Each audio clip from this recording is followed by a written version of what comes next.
Idol Denise, mukhang kakatapos lang ng pagbuhos ng ulan dyan. Kamusta? Okay. Kaya Idol Marta, narito nga tayo sa City Plaza ng Dagupan, isa sa mga sentro ng business hub at isa rin sa mga lungsod o lugar na patuloy na nagpro-progreso sa digitalization. Narito tayo ngayon, Idol Mark, dahil na isa umano sa mga pangunahing prioridad ni Pangulong Ferdinand R. Marcos Jr. ang digital transformation para mapabilis, maging mas efficiente at mas maging accessible ang serbisyo ng pamahalaan para sa mga Pilipino. Sa panayam nga natin, kay DICT Undersecretary for Support Services, Gerson M. Asidaw, sinabi niya hindi lamang internet connectivity yung saklaw ng digital transformation, kundi ang kabuuang modernisasyon ng pamahalaan sa pamamagitan ng teknolohiya. Ayon sa DICT, malaki na ang pag-usad ng pangunahing mga programa ng pamahalaan na umabot na kasi sa mahigit 59 milyong downloads daw yung eGov.ph Super App na nagsisilbing one-stop platform para sa iba't ibang serbisyo ng gobyerno. Sa ilalim naman ng Free Wi-Fi for All program, halos 19,000 libreng Wi-Fi sites na ang naitayo sa buong bansa. Kabilang dyan yung mga paaralan, ospital, barangay at mga geographically isolated and disadvantaged areas o GIDA.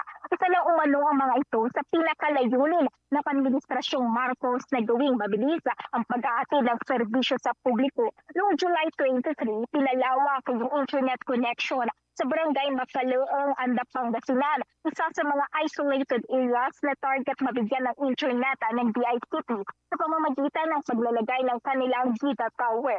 Kasabay naman ang pagpapalawak ng digital transformation, pinalalakas na ng pamahalaan ang cybersecurity sa sektor ng edukasyon. Noong July 2, inilunsad ng DepEd katuwang ang DICT at PNP ang mas pinaigting na kampanya laban sa lumalalang online threat sa mga paaralan, kabilang ang online terrorist and grooming at iba pang digital risk na maaaring makapekto sa kaligtasan ng mga mag-aaral. Gayunman, sinabi naman ng DICT na nananatili pa rin hamon ang pagpapalawak ng internet access sa mga liblib na lugar, pagpapataas ng digital literacy at pagpapalakas ng cyber security.